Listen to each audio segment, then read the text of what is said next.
à tous, bienvenue sur la chaîne Elili Beauté. Alors désolée pour la petite pause finalement, j'étais partie en voyage et puis voilà le temps de revenir, m'installer et tout. Donc c'est la raison pour laquelle il n'y a pas eu de vidéo pendant un petit moment. Aujourd'hui, je vous présente, en fait je vous donne mon avis sur deux mascaras et un primer à mascara. Alors des petites choses que je me suis procurées dernièrement et j'avais envie de vous en parler. Alors sans plus tarder, je vais commencer tout de suite avec ce mascara-ci. Alors c'est le MAC Magic Extension. En fait c'est le Magic Extension de chez MAC. Alors MAC Cosmétique, qui est très probablement une marque que vous connaissez. Alors au niveau du packaging, vite comme ça, je vous dirais que moi c'est pas quelque chose que je trouve joli. Je trouve ça très, on va dire... pas chaotique, mais en tout cas, bref, je trouve pas ça très beau. Alors, très certainement qu'ils ont voulu reproduire un peu l'effet diamant, là, dans le fond, là, tu sais, quelque chose d'un peu shiny. Mais bon, voilà, je trouve que le choix de l'emballage, il laisse vraiment à désirer. Alors, première chose pour ce mascara-ci. Alors, pour la suite, pour ce qui est de la brosse, alors je vous montre ça ici. Alors, voici ici la brosse. Vous voyez qu'elle va vraiment en biseau, donc plus grosse au niveau bon, de l'embout interne, on va dire.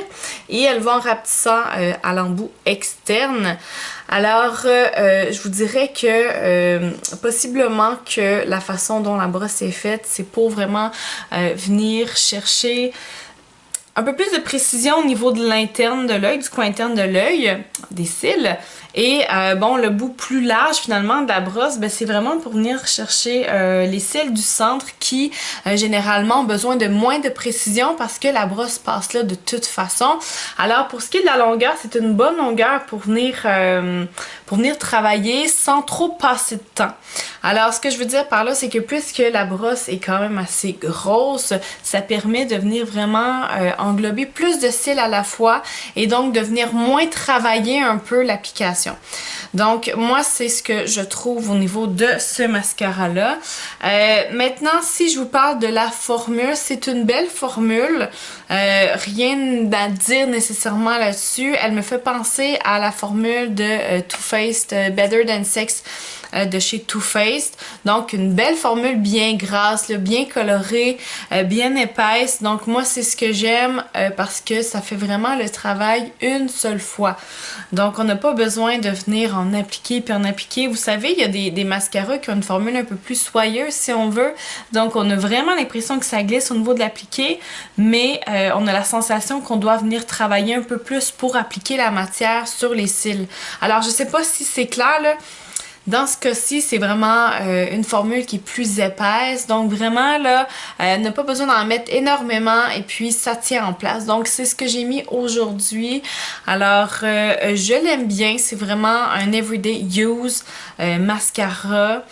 Bon, c'est sûr que moi j'ai l'avantage d'avoir des longs cils d'avance, là, c'est-à-dire que voilà, j'ai pas rien rajouté sur mes cils, j'ai des longs cils, on va dire naturellement. Donc c'est sûr que pour tous les avis que je vais vous donner aujourd'hui, il faut pas se fier nécessairement au résultat que vous voyez sur moi parce que comme je vous dis, j'ai la chance d'avoir des longs cils et donc ça donne tout de suite on va dire un fini, un beau fini, hein, on va dire ça comme ça. Alors, ce mascara-là, je ne sais pas combien il se détaille, il faudra aller vérifier. Je vais essayer de vous le mettre en bio de la vidéo.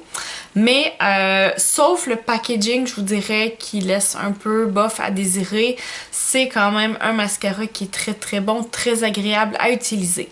Donc, voilà ici. Vous m'excuserez, aujourd'hui j'ai beaucoup de difficultés avec la lumière, alors je sais pas si vous êtes au courant, ici au Québec présentement on a des gros feux de forêt et bon moi j'habite on va dire du côté sud de la rive, donc du fleuve Saint-Laurent et puis juste en face, donc de l'autre côté, il y a des gros feux et le vent amène tout ça par ici, donc la fumée, les particules, les odeurs et actuellement on a un ciel qui est assez couvert, on le sent là dans l'air, donc ça sent fort le feu et il y a beaucoup de boucan dans l'air, donc actuellement j'ai beaucoup de difficultés avec ma lumière, donc la lumière du jour et bon tout ça, alors j'ai un peu, je retravaille tout ça pendant ma vidéo, je suis vraiment désolée, j'essaie de chercher une belle lumière. Alors, je poursuis en vous présentant ce mascara-ci. Donc, c'est le Hypnose Star Waterproof de chez Lancôme. Alors, dans mon cas, le Hypnose, c'est pas la première fois que je l'utilise. Voilà, c'est la deuxième fois que j'ai la chance de l'utiliser. Par contre, cette édition-ci, donc le Star, je sais pas si c'est une édition en fait, là, mais le Hypnose Star et version Waterproof, c'est la première fois. Alors, pour ce qui est du packaging, très très joli. Regardez-moi ça, les petites paillettes juste ici.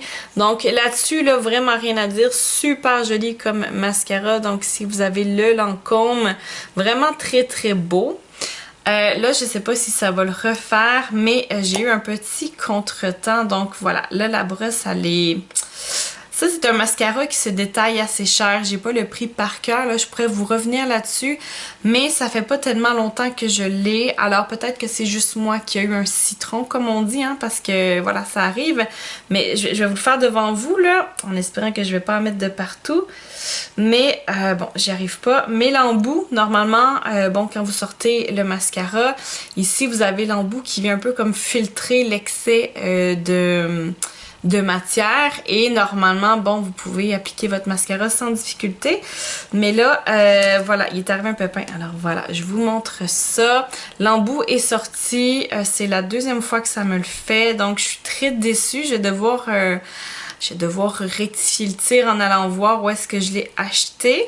Mais je vais quand même, voilà, je vais quand même vous présenter avec ce que je peux. Donc, mis à part le petit souci ici, voilà, il y a quand même le mascara à parler. Donc, je me débarbouille et puis je vous reviens. Alors, je suis de retour.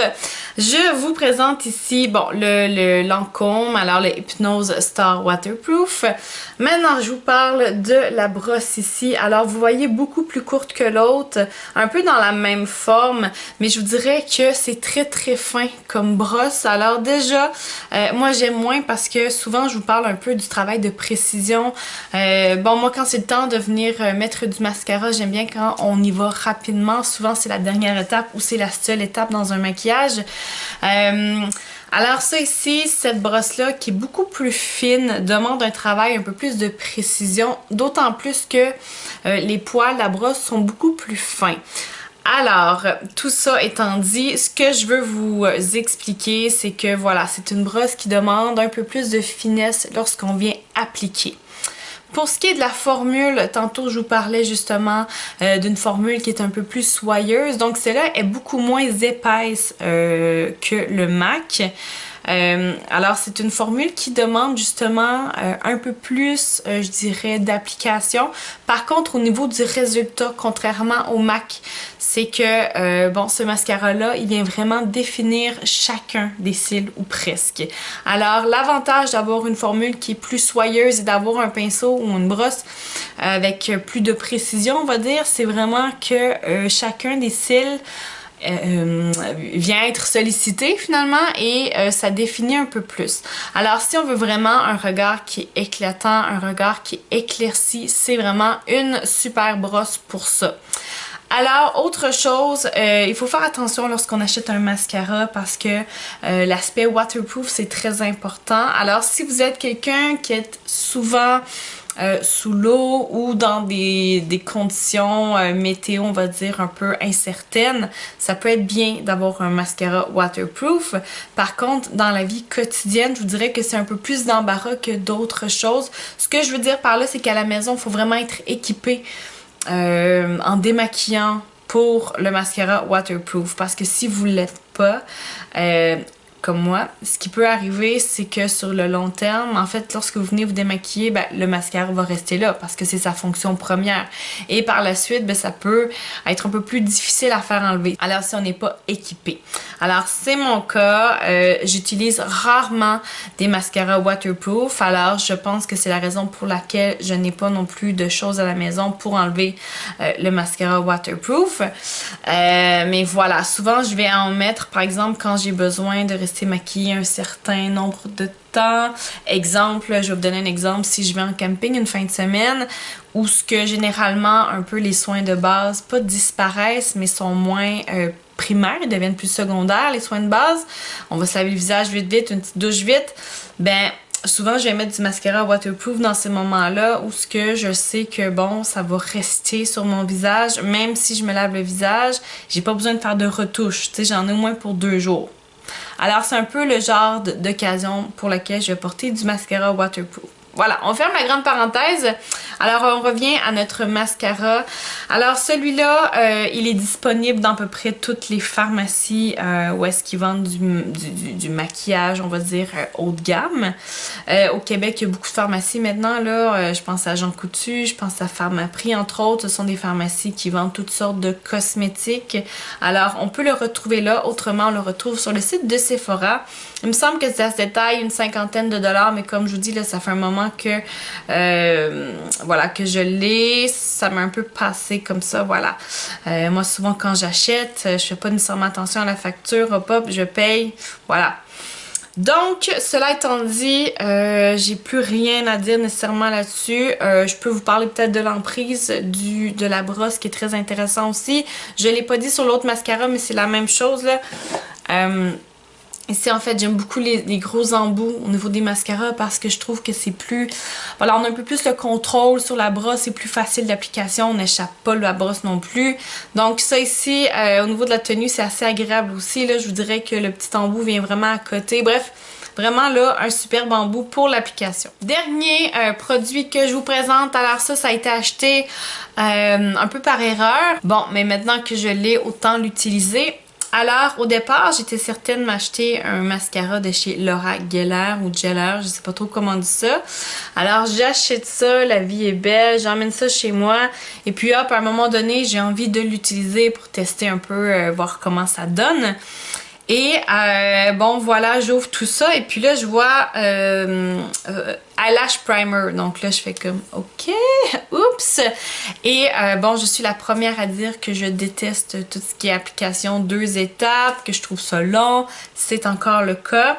Mais j'avais envie de vous en parler parce que c'est la première fois que j'en vois un comme ça. Bon, première fois, c'est pas tout à fait vrai, là. C'est arrivé dans le passé où ce que je m'étais procuré ce genre de produit-là, mais il y a longtemps.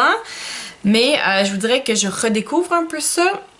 Alors, bon, premièrement, ça fait vraiment la taille d'un mascara classique déjà en partant. Et bon, c'est vraiment une formule qui est fortifiante pour vos cils, vraiment avant l'application du mascara. Alors, ce n'est pas du tout une étape obligatoire. C'est vraiment un petit coup de pouce de plus, on va dire. Donc, ce fortifiant-là à cils, donc il s'applique naturellement bon, avant de mettre votre mascara. C'est, je vais vous le montrer là. Alors c'est vraiment une brosse que j'adore. Regardez ça, ça c'est gros mais de partout. Moi j'aime ça. C'est vraiment là quand on parle de brosse qui ne demande pas beaucoup de travail. Pour moi c'est vraiment ça. Regardez, c'est assez gros. Puis c'est la même chose partout là. Je veux dire, il n'y a pas de petite forme de cône ou... Tu sais, voyez ce que je veux dire là. C'est vraiment une bonne brosse. Moi j'aime ça. On se casse pas le basic. Pac, c'est fait. Maintenant au niveau de la formule, c'est une formule qui est assez légère, donc c'est pas du tout une formule qui est soyeuse, mais c'est pas non plus une formule qui est grasse, donc on est vraiment entre les deux. C'est assez léger et je vous dirais que pour l'avoir appliqué encore aujourd'hui, lorsqu'on le met, ça vient vraiment comme définir le cil, donc c'est vraiment intéressant pour ça. Et moi je vous dirais que bon, pour l'aspect fortifiant, je l'ai pas trop remarqué, peut-être que ça se remarque à long terme. Est-ce que c'est dans le sens où ce que vos cils vont moins tomber? Est-ce que, bon, je ne sais pas. Est-ce que ça peut être aussi utile pour quelqu'un qui met souvent des faux cils? Peut-être. Mais moi, ce que je peux vous dire, c'est que la couleur du mascara est comme plus éclatante. Alors, on applique ça et ensuite, quand on vient mettre votre mascara, là, c'est beaucoup plus éclatant comme couleur. Donc, moi, c'est ce que j'ai remarqué, en plus de bien définir. Alors, grosso modo, ce produit-là avec celui-là, ça donne à peu près l'effet du mascara de chez Lancôme. Donc, on arrive quand même à faire des petites merveilles avec ce qu'on a sous la main. Ça, par contre, ce sera pas représentatif au niveau du prix parce que je me suis procuré chez Winners. Alors, celui-là, il me semble avoir payé 12 ou 13 $. Mais bon, comme je vous dis, là, puisque c'est un primer, c'est pas non plus le prix d'un mascara. Alors voilà, c'est tout pour ma vidéo sur mon habit primer mascara. J'espère que vous avez apprécié. N'hésitez pas à me laisser vos commentaires. Dites-moi, vous, c'est quoi vos chouchous? chouchous, vos favoris. Dites-moi comment ça rentre sur vos cils. Laissez-moi un petit commentaire, faites-moi un j'aime, suivez-moi, abonnez-vous à ma chaîne. On se voit bientôt pour d'autres vidéos. Ciao!